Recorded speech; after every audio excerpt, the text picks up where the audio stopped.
ครับสุขภาพดีกับเสริมอาหารแฮปปี้วันนะครับวันนี้เนี่ยได้มาติดตามสำหรับผู้ใช้ผลิตภัณฑ์นะครับผมขออนุญาตนะครับผมแนะนำตัวนะครับจ้าสวัสดีจ้า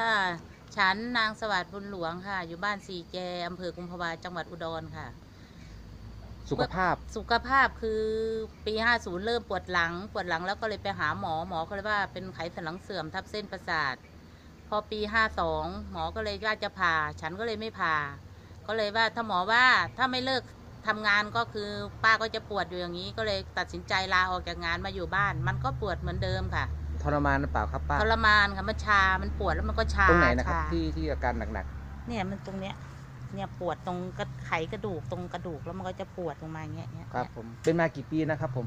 เริ่มเป็นปี50ค่ะ50ครับปี52หมอจะผ่าก็เลยกลัวผ่าก็เลยเลิกทำงานมาอยู่บ้าน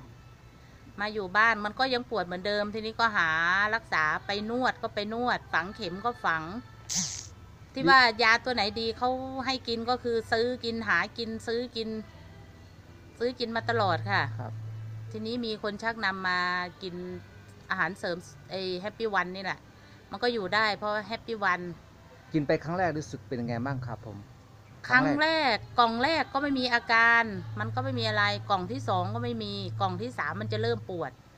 วดมากเลยปวดจนว่าจะเลิกกินอ่ะ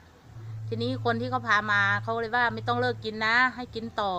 ก็เลยกินต่อไปเรื่อยๆพอกล่องที่4มันก็จะเบาแล้วทีนี้มันจะเริ่มเบาปวดกล่องที่5ก็ไปยกยอพวกอะไรไปดำนาได้ไปรับจ้างได้